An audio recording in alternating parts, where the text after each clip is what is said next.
Hi hello welcome to Indian knowledge university.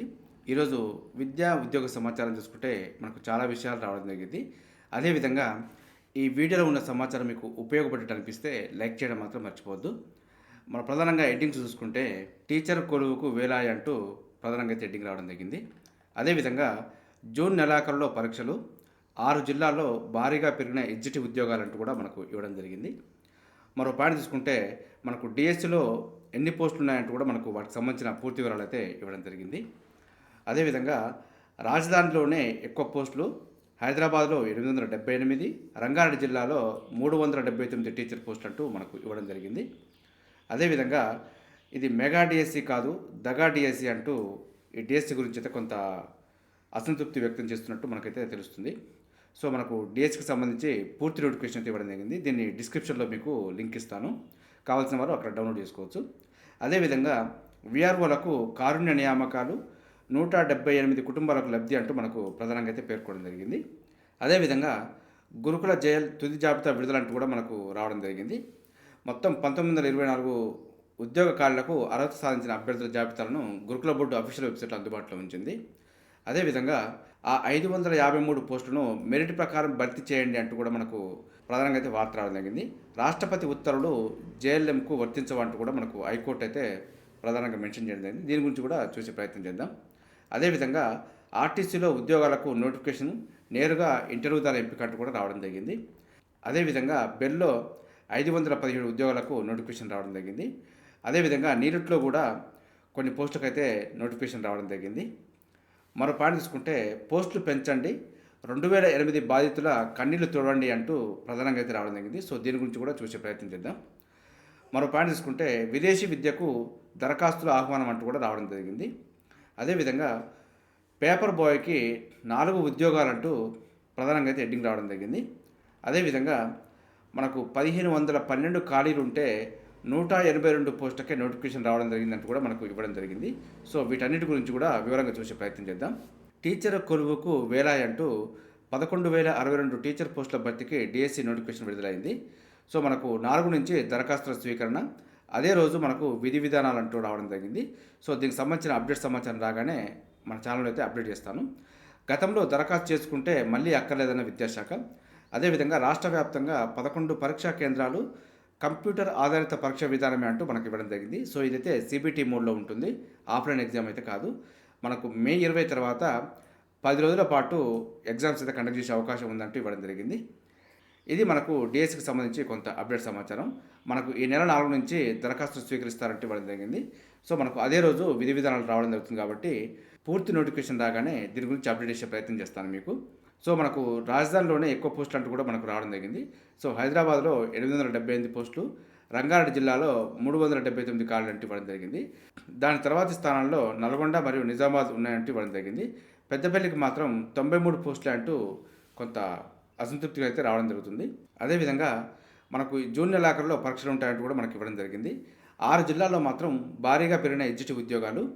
మనకు ఉపాధ్యాయ కులాలకు సంబంధించి పాత డిఎస్సిలో ఎగ్జిక్యూటివ్ పోస్టులు 2,575 ఉంటే కొత్త డిఎస్సిలో 6,508 పోస్టులు రావడం జరిగింది. అదేవిధంగా స్కూల్ అసిస్టెంట్ చూసుకుంటే మనకు పాత డిఎస్సిలో 1,739 పోస్టులు ఉంటే మనకు కొత్త డిఎస్సిలో 2,629 పోస్టులు రావడం జరిగింది. అదేవిధంగా భాషా పండితులు 611కు గాను 727 పోస్టులు రావడం జరిగింది. పీఈటీలో 164కు 182 పోస్టులు. అదేవిధంగా స్పెషల్ ఎడ్యుకేషన్ సంబంధించి స్కూల్ అసిస్టెంట్ చూసుకుంటే గత డిఎస్సిలో మాత్రం లేవు. సో ప్రస్తుత డిఎస్సిలో మాత్రం 220 పోస్టులు రావడం జరిగింది. అదేవిధంగా ఎడ్జిటి స్పెషల్ ఎడ్యుకేషన్ సంబంధించి చూసుకుంటే పాత డిఎస్సిలో 0, కొత్త డిఎస్సిలో మాత్రం 796 పోస్టులు రావడం జరిగింది. సో మొత్తం పాత డిఎస్సిలో 588 పోస్టులకు గాను కొత్త డిఎస్సిలో 11,062 పోస్టులకు అయితే పెరగడం జరిగింది. ఇదైతే కొంత శుభపరిణామం అనుకోవచ్చు. గత సెప్టెంబర్లో జారీ చేసిన డిఎస్సితో పోల్చుకుంటే అత్యధిక జిల్లాలో సెకండరీ గ్రేడ్ టీచర్ పోస్టులు అయితే పెరిగాయని చెప్పుకోవచ్చు. అదేవిధంగా స్కూల్ అసిస్టెంట్ ఖాళీలు సైతం అనేక జిల్లాల్లో పెరిగాయని కూడా మనకు ఇవ్వడం జరిగింది. గత డిఎస్సిలో దరఖాస్తు చేయడానికి వెనకడి చేసిన అభ్యర్థులు ఈసారి కొత్తగా కనీసం 1,00,000 మంది పెరుగుతారంటూ కూడా మనకు విద్యాశాఖ అయితే అంచనా వేయడం జరుగుతుంది. సో అదేవిధంగా మనకి ఈసారి అయితే కంప్యూటర్ ఆధారిత పరీక్ష ఉంటుందంటూ ఇవ్వడం జరిగింది. సో మొత్తం మనకు 11 ఆన్లైన్ కేంద్రాలను కూడా గుర్తించిందంటూ ఇవ్వడం జరిగింది. ఇందులో మహబూబ్నగర్, రంగారెడ్డి, హైదరాబాద్, మెదక్, నిజామాబాద్, ఆదిలాబాద్, కరీంనగర్, వరంగల్, ఖమ్మం, నల్గొండ, సంగారెడ్డిలలో ఈ పరీక్ష కేంద్రాలు ఉంటాయంటూ కూడా మనకు పేర్కొనడం జరిగింది. ఏజ్ లిమిట్ చూసుకుంటే 2023 జూలై 1వ తేదీ నాటికి 18 నుంచి 46 ఏళ్ల మధ్య ఉన్న వారిని డిఎస్సికి అనుమతిస్తారంటూ ఇవ్వడం జరిగింది. అయితే రాష్ట్ర ప్రభుత్వ ఉద్యోగులకు 5 ఏళ్ళు, మాజీ సైనిక ఉద్యోగులకు 3 ఏళ్ళు, ఎస్సీ, ఎస్టీ, బీసీ, ఈడబ్ల్యూఎస్ అభ్యర్థులకు 5 ఏళ్ళు, పిహెచ్సీలకు 10 ఏళ్ల గరిష్ట వయోపరిమితి నుంచి మినహాయింపు ఉండనుందంటూ మనకు ఇవ్వడం జరిగింది. సో మనకు పరీక్షకు సంబంధించిన సిలబస్, సబ్జెక్టుల వారీగా పోస్టుల రిజర్వేషన్ విధానాలకు సంబంధించి మనకు సమాచార ఇన్ఫర్మేషన్ అయితే ఈ నెల 4వ తారీఖు నాడు మనకు స్కూల్ ఎడ్యుకేషన్ .తెలంగాణ.gov.in అఫీషియల్ వెబ్సైట్లో అందుబాటులో ఉంటుంది. సో మనకు 4వ తారీఖు అయితే పూర్తి వివరాలతోటి నోటిఫికేషన్ రావడం జరుగుతుంది. డిఎస్సికి సంబంధించి ఎగ్జామ్స్ మాత్రం మనకు మే 20 తర్వాత 10 రోజుల పాటు ఉంటుందంటూ మనకైతే ఇవ్వడం జరిగింది. సో దీనికి సంబంధించి కూడా మనకు 4వ తారీఖు అయితే పూర్తి వివరాలు తెలుస్తాయి. ఇందులో మనకు 21,000 ఖాళీలను గుర్తించినప్పటికి కూడా మనకు 11,000 పోస్టులను అయితే ఫిలప్ చేయడం జరుగుతుంది. సో ఇదైతే కొంత అసంతృప్తి అని చెప్పి అనుకోవచ్చు. అదేవిధంగా రాజధానిలోనే ఎక్కువ పోస్టులు రావడం జరుగుతుంది. సో కాబట్టి ఈ రాజధానిలో ఉన్న పోస్టులని తెలంగాణలోని 33 జిల్లాల అభ్యర్థులు రాసే విధంగా అవకాశం అయితే ఇస్తే బాగుంటుందని నిరుద్యోగ అభ్యర్థులతో కోరడం జరుగుతుంది. సో మనకు ఏ జిల్లాకు స్కూల్ అసిస్టెంటు, లాంగ్వేజు, అదేవిధంగా పీఈటీలు, ఎస్జిటీలు, స్పెషల్ టీచర్లు మొత్తం ఎన్ని ఉన్నాయి అనే విధంగా మనకు 33 జిల్లాల గురించి సమాచారం అయితే ఇక్కడ ఇవ్వడం జరిగింది. సో దీనికి సంబంధించిన పీడిఎఫ్ అయితే నేను డిస్క్రిప్షన్లో ఇస్తాను. కావాల్సిన వారు ఒకసారి డౌన్లోడ్ చేసుకొని మీ జిల్లాకు సంబంధించి పూర్తి వివరాలు అయితే చూసుకోవచ్చు. అదేవిధంగా మెగా డిఎస్సి కాదు, ఇది దగా డిఎస్సి అంటూ కూడా మనకు రావడం జరిగింది. సో పోస్టులు మాత్రం 25,000కు పెంచాలంటూ నిరుద్యోగ అభ్యర్థులు అయితే కోరుతున్నారు. టెట్ తక్షణమే నిర్వహించాలి, నిరుద్యోగ జేఏసీ డిమాండ్ అంటూ ఇవ్వడం జరిగింది. సో టెట్ కొద్దిమంది అయితే రాయలేదు, వారికి అవకాశం రాలేదు. సో వారికైతే ఈ డిఎస్సి కొంత నష్టం జరుగుతుంది అనుకోవచ్చు. వారికి కూడా టెట్ ఎగ్జామ్ కండక్ట్ చేసి డిఎస్సి రాసుకోవడానికి అవకాశం ఇవ్వాలంటూ నిరుద్యోగ అభ్యర్థులతో కోరడం జరుగుతుంది. సో మొత్తానికైతే 11,000 పోస్టులతో రావడం డిఎస్సి అనేది ఇది మెగా డిఎస్సి కాదు, దగా డిఎస్సి అంటూ చాలామంది అభ్యర్థులు అయితే అనుకోవడం జరుగుతుంది. సో ఏదేమైనప్పటికీ ఎంతలో కొంత కనీసం 11,000 పోస్టులు వచ్చాయని చెప్పి కొద్దిమంది అభ్యర్థులు సంతోషపడుతున్నారు. కొద్దిమంది ఈ ఒక్కసారికి డిఎస్సి నోటిఫికేషన్ వస్తే మరి ఎప్పుడు వస్తుందో తెలియదు కాబట్టి కనీసం ఒక 20,000 పోస్టులున్నా కొద్దిమంది అభ్యర్థులకు న్యాయం జరిగేది అంటూ కొంత బయట అయితే చర్చ జరగడం జరుగుతుంది. సో ఏదైనప్పటికీ ఈ అవకాశాన్ని అయితే సద్వినియోగం చేసుకునే ప్రయత్నం చేయండి. అదేవిధంగా డిఎస్సికి సంబంధించి ప్రభుత్వం అయితే నోటిఫికేషన్ కొంత ఇవ్వడం జరిగింది. సో దీనికి సంబంధించిన పీడిఎఫ్ అయితే నేను డిస్క్రిప్షన్ లింక్ ఇచ్చాను. కావాల్సిన వారు ఒకసారి డౌన్లోడ్ చేసుకొని పూర్తి వివరాలు అయితే చూసుకునే ప్రయత్నం చేసుకోవచ్చు. అదేవిధంగా బీఆర్ఓలకు కారుణ్య నియామకాలంటూ 178 కుటుంబాలకు లబ్ధి అంటూ మనకు పేర్కొనడం జరిగింది. సో గ్రామ రెవెన్యూ వ్యవస్థను పునరుద్ధరించి ప్రతి గ్రామానికి ఒక రెవెన్యూ అధికారి నియమిస్తామంటూ మనకు పేర్కొనడం జరుగుతుంది.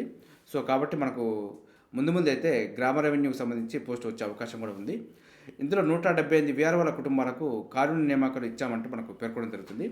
సో తెలంగాణ నిరుద్యోగ యువత కన్న కళలు ప్రస్తుతం ఈ గవర్నమెంట్ సహకారం చేస్తుందంటూ మనకు పేర్కొనడం జరిగింది. అదేవిధంగా గురుకుల జైలు తుది జాబితా విడుదలంటూ కూడా రావడం జరిగింది. మనకి గురుకుల జూనియర్ కళాశాలలో జూనియర్ లెక్చరర్ ఉద్యోగాలకు అర్హత సాధించిన అభ్యర్థుల జాబితాను గురువారం మనకు ట్రిప్ అయితే విడుదల చేయడం జరిగింది. మొత్తం 1924 ఉద్యోగాలకు అర్హత సాధించిన అభ్యర్థుల జాబితాను అయితే ట్రిప్లో అందుబాటులో ఉంచింది. కావాల్సిన వారు ఒకసారి చూసుకోవచ్చు. మరో 2 రోజుల్లో గురుకుల ట్రైన్డ్ గ్రాడ్యుయేట్ ఉపాధ్యాయ ఉద్యోగాలకు అర్హత సాధించిన అభ్యర్థుల జాబితాను కూడా విడుదల చేయనున్నట్టు మనకి ఇవ్వడం జరిగింది. ట్రిప్ అయితే స్పీడ్ మీద ఉందని చెప్పి అనుకోవచ్చు మనం. సో వెంటనే ఫలితాలు ప్రకటించడం, సర్టిఫికేట్ వెరిఫికేషన్ అయితే చేయడం జరుగుతుంది. సో అదేవిధంగా ఆ 553 పోస్టులను మెరిట్ ప్రకారం భర్తీ చేయండి అంటూ హైకోర్టు అయితే తీర్పు ఇవ్వడం జరిగింది. సో రాష్ట్రపతి ఉత్తర్వులు జేఎల్ఎంకు వర్తించవంటూ కూడా మనకు హైకోర్టు పేర్కొనడం జరిగింది. మనకు విద్యుత్ శాఖలో ఖాళీగా ఉన్న 553 జూనియర్ లైన్మెన్ పోస్టులను పరీక్షలు నిర్వహించిన వారితో భర్తీ చేయాలంటూ Telangana state southern power distribution company లిమిటెడ్ని హైకోర్టు ఆదేశించింది. జేఎల్ఎం నియామకాలకు రాష్ట్రపతి ఉత్తర్వులు స్థానికత లాంటి అంశాలు వర్తించవంటూ మనకు తేల్చి చెప్పింది. ఇప్పటికే స్తంభం ఎక్కే పరీక్ష నిర్వహిస్తే వారితో పోస్టును భర్తీ చేయాలంటూ పేర్కొనడం జరిగింది. ఒకవేళ ఆ పరీక్ష నిర్వహించిన వారు లేకుంటే వెంటనే నిర్వహించి కారణం భర్తీ చేయాలంటూ స్పష్టం చేసింది. మనకి ఇది 2019లో టీఎస్ఎస్పీ డీసీఎల్ 2,500 జేఎల్ఎం పోస్టులకు నోటిఫికేషన్ ఇచ్చింది. దీనికి రాష్ట్రపతి ఉత్తర్వులు అమలు చేయాలని సవాల్ చేస్తూ ఉమ్మడి మహబూబ్నగర్ జిల్లా అభ్యర్థులు అయితే కోర్టుకు వెళ్లడం జరిగింది. జిల్లాల విభజన కారణంగా అటు ఉమ్మడి జిల్లాకు ఇటు కొత్త జిల్లాకు కాకుండా తాము నష్టపోయామంటూ వారైతే వాపోవడం జరిగింది. కొత్తగా ఏర్పడిన జిల్లాలను యూనిట్గా తీసుకొని 95% స్థానిక రిజర్వేషన్లు అమలు చేయడాన్ని తప్పుపడుతూ కొత్త జిల్లాల అభ్యర్థులు ఉమ్మడి జిల్లాకు నాన్ లోకల్ కారంటూ మనకు పేర్కొనడం జరిగింది. ఇప్పటికే 1900కు పైగా పోస్టులు అధికారులు భర్తీ చేయడంతో మిగిలిన ఖాళీలను మెరిట్ ప్రకారం భర్తీ చేయాలంటూ ఆదేశించడం జరిగింది. ఇది మనకు జేఎల్ఎంకి సంబంధించి కొంత అప్డేట్ సమాచారం. అదేవిధంగా ఆర్టీసీలో ఉద్యోగాలకు నోటిఫికేషన్ అంటూ కూడా రావడం జరిగింది. సో ఇదైతే నేరుగా ఇంటర్వ్యూ ద్వారా ఎంపిక అంటూ ఇవ్వడం జరిగింది. మనకు తార్నాకలోని నర్సింగ్ కళాశాలలో ప్రొఫెసర్ మరియు అసిస్టెంట్ ప్రొఫెసర్ మరియు ట్యూటర్ పోస్టులకు సంబంధించి నోటిఫికేషన్ అయితే ఇవ్వడం జరిగింది. సో దీనికి సంబంధించిన పూర్తి సమాచారం అయితే మనకు ఆర్టీసీ ఆఫీషియల్ వెబ్సైట్లో చెక్ చేసుకోవచ్చు. అదేవిధంగా మనకు రక్షణ మంత్రిత్వ శాఖకు చెందిన భారత ఎలక్ట్రానిక్స్ లిమిటెడ్లో 517 పోస్టులకు సంబంధించి నోటిఫికేషన్ రావడం జరిగింది. సో ఆన్లైన్ దరఖాస్తుకు చివరి తేదీ మార్చి 13 వరకు ఉంది. పూర్తి సమాచారం కోసం అయితే బెల్ అఫీషియల్ వెబ్సైట్ చెక్ చేసుకోవచ్చు. అదేవిధంగా మహారాష్ట్ర ఔరంగాబాద్లోని national institute of electronics and information టెక్నాలజీలో తాత్కాలిక ప్రతిపాదికన 3 పోస్టులకు నోటిఫికేషన్ ఇవ్వడం జరిగింది. సో పూర్తి సమాచారం కోసం అయితే నీలిట్ అఫీషియల్ వెబ్సైట్లో చెక్ చేసుకోవచ్చు. అదేవిధంగా పోస్టులు పెంచండి, 2008 బాధితుల కన్నీళ్లు తుడవండి అంటూ కూడా మనకు ప్రధానంగా మరో వార్త రావడం జరిగింది. 2008 అభ్యర్థులకు కూడా ఉద్యోగాలు ఇచ్చి వారి కన్నీళ్లు తుడవాలంటూ నిరుద్యోగ అభ్యర్థి అయితే కోరడం జరుగుతుంది. సో ప్రస్తుతం 4 లక్షల మంది ఆశావాహులు ఉంటే 2692 స్కూల్ అసిస్టెంట్ పోస్టు ప్రకటించడం కూడా చాలా దారుణం అంటూ నిరుద్యోగ అభ్యర్థులు అయితే కొంత అసహనాన్ని వ్యక్తం చేయడం జరుగుతుంది. అదేవిధంగా గురుకులాల్లో కూడా అవరోహణ క్రమంలో రిక్రూట్మెంట్ ప్రకటన చేయాలంటూ అభ్యర్థులు అయితే కోరడం జరుగుతుంది.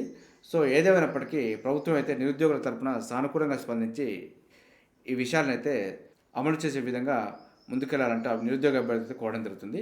సో 2008 డిఎస్సీ అభ్యర్థులకు ఉద్యోగాలు ఇవ్వాలి. అదేవిధంగా 4 లక్షల మంది ఆశావాహులు ఉంటే 2692 స్కూల్ అసిస్టెంట్ పోస్టు ప్రకటించడం అనేది అన్యాయం అంటూ పేర్కొనడం జరుగుతుంది. అదేవిధంగా గురుకులాల్లో కూడా అవరోహణ క్రమంలో రిక్రూట్మెంట్ ప్రకటించాలంటూ మనకు నిరుద్యోగ అభ్యర్థులు అయితే కోవడం జరుగుతుంది. సో పెద్ద పోస్టు ఫిలప్ చేసిన తర్వాత చిన్న పోస్టు ఫిలప్ చేయాలంటూ నిరుద్యోగ అభ్యర్థులు అయితే కోవడం జరుగుతుంది. ఇది మనకు 2008 బాధితులు అదేవిధంగా గురుకులాలకు సంబంధించి కొంత అప్డేట్ సమాచారం. అదేవిధంగా విదేశీ విద్యకు దరఖాస్తుల ఆహ్వానం అంటూ కూడా మనకు రావడం జరిగింది. సో మనకు రాష్ట్రంలోని అర్హులైన ఎస్సీ విద్యార్థులు అంబేద్కర్ విదేశీ విద్యానిధి పథకం కింద విదేశాల్లో ఉన్నత చదువులకు ఉపకార వేతనాల కోసం దరఖాస్తు చేసుకోవాలంటూ మనకు ఎస్సీ సంక్షేమ సంఘం అయితే కోరడం జరుగుతుంది. దీనికి మార్చి 31లోగా ఈపాస్ వెబ్సైట్ ద్వారా దరఖాస్తులు చేసుకోవాలంటూ మనకు సూచించడం జరిగింది. సో విదేశాలకు వెళ్ళి చదువుకోవాలనుకున్న వాళ్ళైతే దీనికైతే అప్లై చేసుకోవడానికి ప్రయత్నం చేయండి. అదేవిధంగా పేపర్ బాయ్కి 4 ప్రభుత్వ ఉద్యోగాలంటూ కూడా ఇవ్వడం జరిగింది. సో దీనికి సంబంధించి చూసుకుంటే ఆర్మూర్ నియోజకవర్గంలోని ఆర్మూర్ మండలం గోవిందపేట గ్రామానికి చెందిన సిరిపురం సురేందర్ 4 ప్రభుత్వ ఉద్యోగాలు సంపాదించాలంటూ ఇవ్వడం జరిగింది. సో ఆర్మూర్ ప్రభుత్వ కళాశాలలో ఇంటర్మీడియట్, అదేవిధంగా జిల్లా కేంద్రంలోని ఎస్ఎస్ఆర్ కళాశాలలో డిగ్రీ విద్యను అభ్యసించాలంటూ ఇవ్వడం జరిగింది. హైదరాబాద్లో చదువుతూనే పేపర్ బాయ్గా క్యాటరింగ్ పనులకు వెళ్ళి వచ్చిన డబ్బులతో చదువుకు సంబంధించిన బుక్స్ను కొనుగోలు చేసుకొని కష్టపడి చదివి ఉద్యోగాలు సాధించాలంటే ఇవ్వడం జరిగింది.